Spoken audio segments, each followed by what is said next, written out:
Durante 3 décadas, un asesino en serie sembró el miedo en el corazón de una zona industrial de Alemania entre 1955 y 1976. Confesó haber acabado con la vida de al menos 14 mujeres.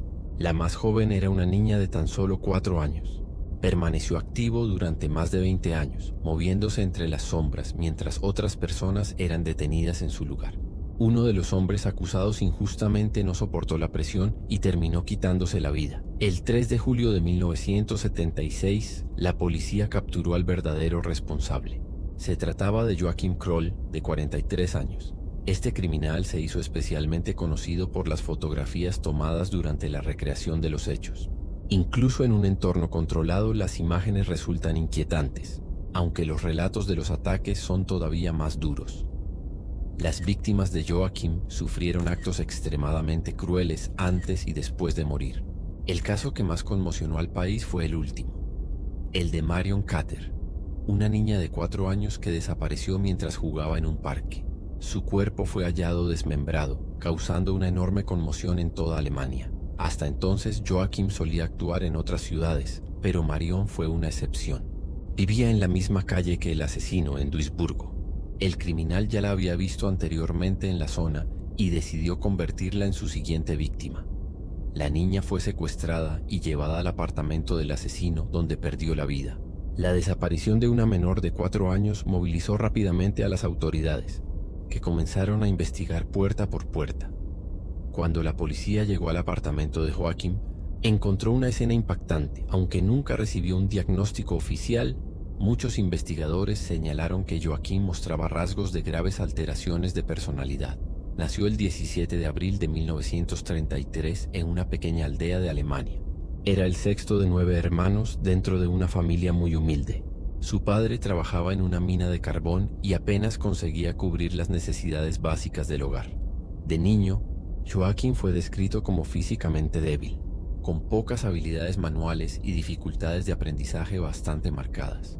Obtuvo 79 puntos en una prueba de coeficiente intelectual y estuvo entre las peores calificaciones de la escuela. El fracaso académico iba de la mano con la complicada situación familiar.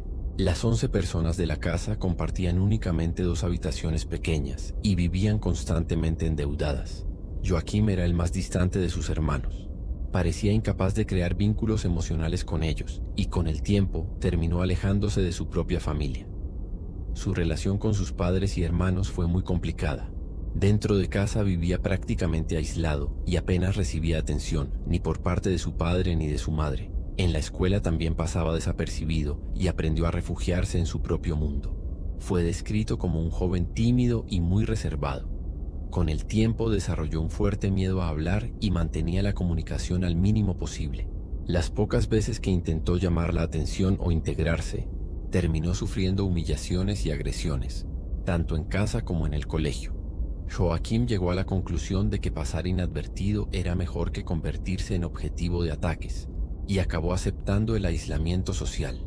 Durante su adolescencia participó en las Juventudes Hitlerianas, organizaciones paramilitares formadas por jóvenes de la Alemania nazi. Niños y adolescentes de entre 6 y 18 años eran incorporados a estos grupos vinculados al régimen. Su padre creía que formar parte de esa organización ayudaría a que Joachim se volviera más fuerte y superara su aislamiento. Sin embargo, ocurrió justo lo contrario. Tampoco consiguió encajar allí y pasó esa etapa sin hacer amistades. Fue en ese periodo cuando conoció el lado más duro de la guerra. Presenció muertes, violencia extrema y escenas traumáticas, incluyendo víctimas civiles y menores afectados por los bombardeos. Incluso para un adulto, vivir una guerra puede dejar secuelas profundas. En el caso de adolescentes y niños, el impacto psicológico puede ser todavía mayor, aunque nada de ello justificaría los crímenes que cometería años después. Su padre fue capturado y convertido en prisionero de guerra, siendo liberado únicamente al finalizar el conflicto. Tras abandonar el grupo paramilitar, Joachim trabajó en granjas y más tarde realizando labores de limpieza.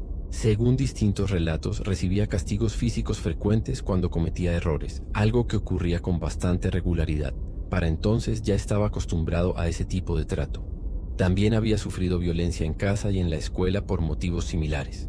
Mientras trabajaba en una granja, intentó acercarse a una mujer, pero no logró establecer una relación normal. Su falta de habilidades sociales hacía que su comportamiento resultara extraño e incómodo para quienes lo rodeaban. No sabía cómo relacionarse ni cómo aproximarse a otras personas, y sus interacciones con mujeres solían percibirse como demasiado bruscas o inapropiadas. Esto volvió a aislarlo aún más. En aquella época, los sacrificios de animales en las granjas se realizaban de manera mucho más rudimentaria y violenta que hoy en día. Joachim mostraba un inquietante interés por esos momentos y observaba con atención aquellas escenas. Con el tiempo, Joachim empezó a notar que aquellas escenas violentas despertaban en él sensaciones perturbadoras.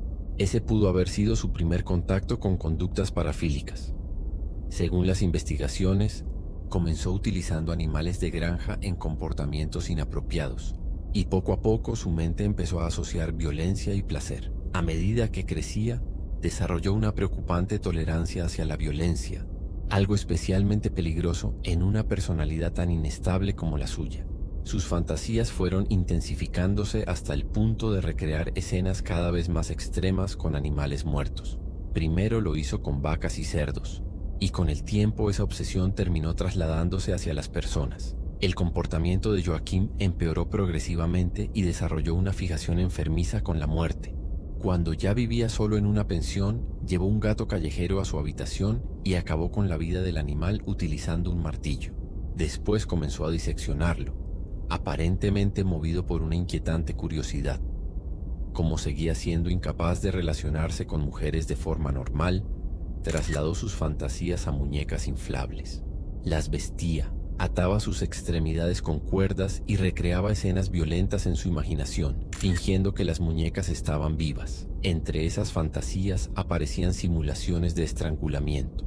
Era cuestión de tiempo que su comportamiento derivara en un ataque real. Décadas más tarde, cuando fue detenido por el asesinato de Marion Carter, la policía se encontró con una gran dificultad. Joachim apenas hablaba. Durante el interrogatorio permanecía completamente retraído y en silencio, hasta el punto de que los investigadores decidieron dejar solo a un detective en la sala. Algo poco habitual en este tipo de casos. Ese agente probó distintas técnicas para intentar que Joachim se sintiera cómodo hablando. Comenzó conversando sobre temas triviales y alejados del crimen, construyendo poco a poco una conexión con él. Al inicio del interrogatorio, la policía creía estar frente al asesino de una niña de 4 años. Sin embargo, con el paso de los días descubrieron que Joachim ocultaba mucho. Masmut era el responsable de la serie de crímenes que había aterrorizado la región durante más de 2 décadas y había acabado con la vida de al menos 14 personas. Fue entonces cuando comenzaron a salir a la luz todos sus delitos. Aquel detective probablemente fue una de las pocas personas capaces de establecer algún tipo de vínculo con Joachim, aunque fuese únicamente como parte de la estrategia del interrogatorio. Día tras día escuchó descripciones de crímenes extremadamente violentos mientras mantenía una actitud tranquila para obtener información. El primero de esos ataques ocurrió el 8 de febrero de 1955, cuando Joachim tenía 21 años. El crimen sucedió apenas 3 semanas después de la muerte de su madre. Esa mujer fue la figura más cercana a una influencia positiva en su vida. La pérdida de ese apoyo habría eliminado cualquier freno emocional que aún pudiera existir. Poco después de enterrar a su madre, comenzaron los asesinatos. La primera víctima fue una joven de 19 años llamada Gratstrud. En aquel momento el agresor vivía en Duisburgo. El ataque ocurrió en Ludinghausen, a aproximadamente 1 hora de distancia. Joachim se encontró con la joven en la calle e intentó acercarse a ella de forma repentina. Ella lo rechazó e intentó alejarse. Al no saber cómo relacionarse socialmente ni cómo manejar el rechazo, el agresor reaccionó con violencia.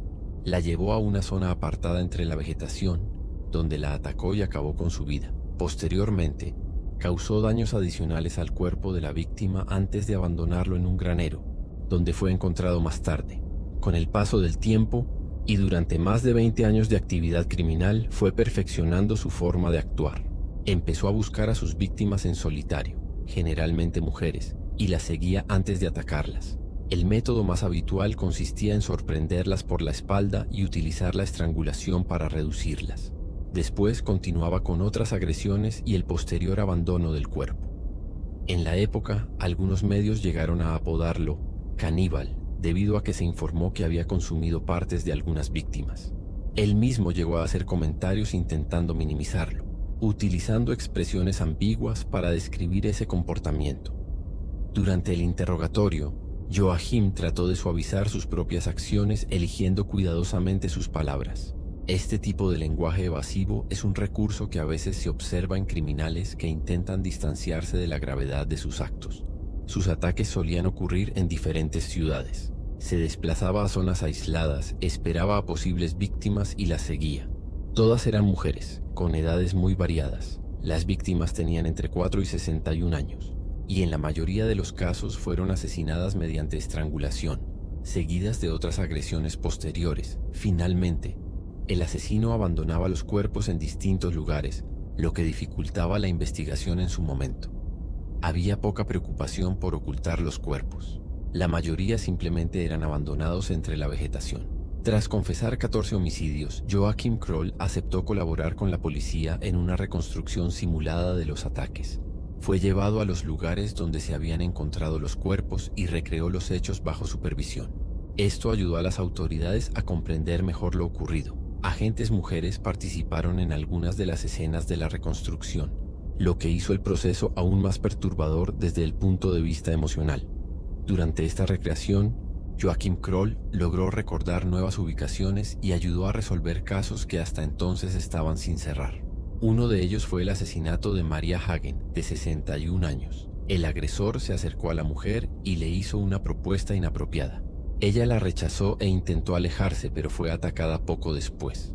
El crimen ocurrió el 12 de julio de 1969 cerca de un lago. Su cuerpo fue encontrado más tarde en las cercanías de su propia vivienda. Con el tiempo, Joachim Kroll comenzó a confesar también casos que ya habían sido cerrados. Esto es algo relativamente común en algunos asesinos en serie, que en ocasiones exageran o amplían sus declaraciones en busca de atención o notoriedad. Sin embargo, muchos de los detalles que aportó no habían sido divulgados públicamente, lo que indicaba que solo el autor podía conocerlos. La acumulación de casos en aquella época generó presión sobre las autoridades y, lamentablemente, esto llevó a la detención de personas inocentes. Uno de ellos fue Peter Schei. Fue detenido por el asesinato de una menor llamada Utan Hans, de 13 años, que había salido de una estación de tren. La joven iba camino a casa cuando desapareció el 21 de mayo de 1970. Los vecinos de Peter Schei lo rodearon, exigiendo que se entregara. Para muchas personas no había dudas de que él era el responsable, ya que había sido pareja de la víctima y, por lo tanto, el principal sospechoso. En una época en la que las pruebas de ADN aún no existían, Peter Schei fue acusado del crimen cometido por Joachim Kroll. Bajo una fuerte presión social y el temor a ser linchado, decidió entregarse a la policía y confesó un delito que no había cometido. Permaneció detenido hasta que el verdadero responsable fue capturado, momento en el que finalmente quedó en libertad. Manuela Noch, de 16 años, fue la cuarta víctima del asesino en serie. Desapareció el 26 de julio de 1959. Además de las agresiones ya conocidas, se extrajeron partes del interior de los muslos y los glúteos. En aquella época, un hombre que atravesaba problemas económicos y familiares vivía en la calle. Necesitaba un lugar para dormir y pensó que confesar el crimen sería una buena idea. Se entregó en una comisaría y fue detenido. Días después se dio cuenta de lo que había hecho, pero ya era tarde.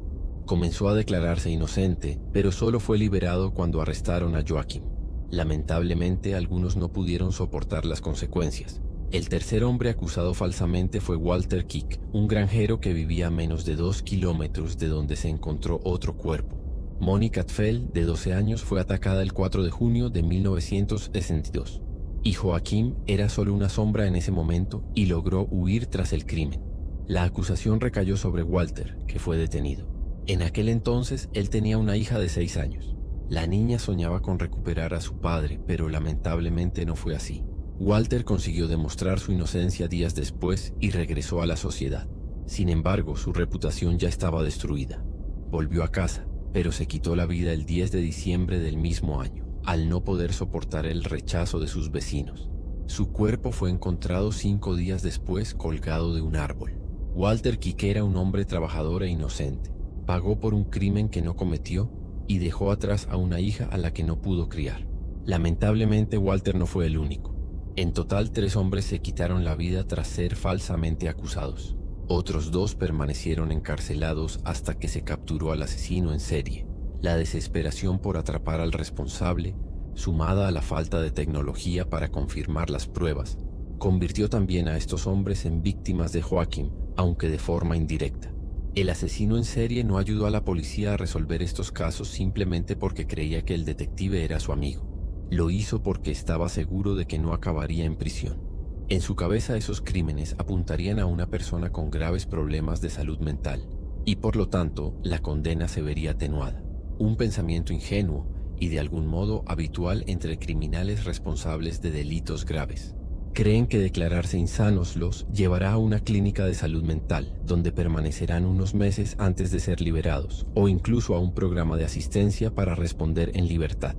Y esto no podría estar más lejos de la realidad. Ser enviado a una unidad para pacientes con trastornos mentales graves puede conllevar una pena incluso mayor que la que se cumpliría en una prisión convencional. Estos lugares suelen ofrecer experiencias increíblemente agobiantes para personas que no padecen ninguna enfermedad, logre engañar al sistema o no. La situación del criminal empeora considerablemente tras declararse insano. Sin embargo, antes de que Joachim descubriera esto, necesitaba ser arrestado. Y el 3 de julio de 1976 cometió el error que puso las esposas en sus muñecas. A diferencia de los otros 13 ataques, no cambió de ciudad para encontrar a su siguiente víctima. Lo hizo desde su ventana. Marion Carter era una niña de solo 4 años cuando los ojos del asesino en serie se fijaron en ella. Estaba jugando en un parque cuando vio al hombre acercarse. En aquel momento, la pequeña lo conocía como el tío Joachim, así lo llamaban todos los niños del barrio. Lo describían como un vecino simpático y educado. Se le había visto repartiendo caramelos a los niños de la zona en varias ocasiones, lo que le valió el apodo de tío. Nadie habría sospechado de él, y mucho menos los niños. En esa ocasión, Joachim cojeaba y se quejaba de dolor en la pierna. Quizás por eso eligió una víctima tan cercana. Como llevaba más de 20 años haciendo esto, estaba seguro de que nunca lo atraparían. Prometió caramelos a la pequeña Marion, que siguió al criminal hasta el apartamento. Cuando la puerta se cerró con llave, la niña fue asesinada y agredida sexualmente. La desaparición de una niña de 4 años causa pánico de inmediato y la policía rápidamente comenzó la búsqueda. Fueron casa por el vecindario hasta que llegaron al domicilio de Joachim. Los agentes entraron y se encontraron con una escena poco común. La cocina estaba encendida y había una cacerola sobre uno de los fogones. Dentro de ella flotaban restos humanos en una especie de caldo. Eran los restos mortales de Marion Carter. Otras partes de la niña fueron halladas en el congelador. Y Joachim Kroll fue esposado y detenido. Fue llevado a interrogatorio donde confesó los demás crímenes. La policía liberó a 2 inocentes, cerró casos que ya estaban archivados y capturó al criminal que había aterrorizado aquella región durante más de 20 años. Un registro dentro del apartamento reveló las tuberías obstruidas con restos humanos. Se cree que intentó deshacerse de las partes que no quería de la niña. El criminal parecía especialmente interesado en el intestino de la víctima. Los forenses llegaron a esa conclusión porque esas partes estaban en un lugar destacado de la cocina. Este hallazgo se produjo días después de la desaparición de Marion. El asesino en serie fue acusado de 8 de los 14 homicidios que confesó. La falta de pruebas impidió que todos los casos fueran vinculados oficialmente a él. El 4 de octubre de 1979, Joachim Kroll recurrió a la declaración de insanidad, pero no tuvo éxito. Durante el juicio dijo que había consumido carne humana para ahorrar en sus compras del mes. El jurado ignoró ese comentario y fue declarado culpable de 8 homicidios, y Joachim recibió 8 cadenas perpetuas. En Alemania, estas penas no se suman, sino que se fusionan con la más extensa. Cualquier persona condenada a cadena perpetua tiene derecho a que su caso sea revisado para una posible libertad condicional tras cumplir 15 años. Sin embargo, existe lo que se conoce como gravedad especial de la culpa. Para casos como el de Joachim, ese periodo de 15 años se convierte en un periodo indeterminado. En términos prácticos, fue condenado a pasar el resto de su vida en prisión, y debía cumplirla sin derecho a queja. El asesino en serie fue ingresado en la unidad penitenciaria de Heimbach, donde cumplió su condena. Nunca mostró remordimiento por los crímenes ni parecía interesado siquiera en saber el nombre de las víctimas. Para él no eran más que objetos. El 1 de julio de 1991, Joachim se quejó de fuertes dolores en el pecho y fue trasladado de urgencia al hospital. El fallecimiento se declaró en el lugar. Joachim Kroll falleció a los 58 años de edad debido a un ataque cardíaco. La familia no reclamó el cuerpo y fue enterrado sin identificación en el cementerio municipal de la ciudad. Sus restos fueron exhumados y descartados en 2021.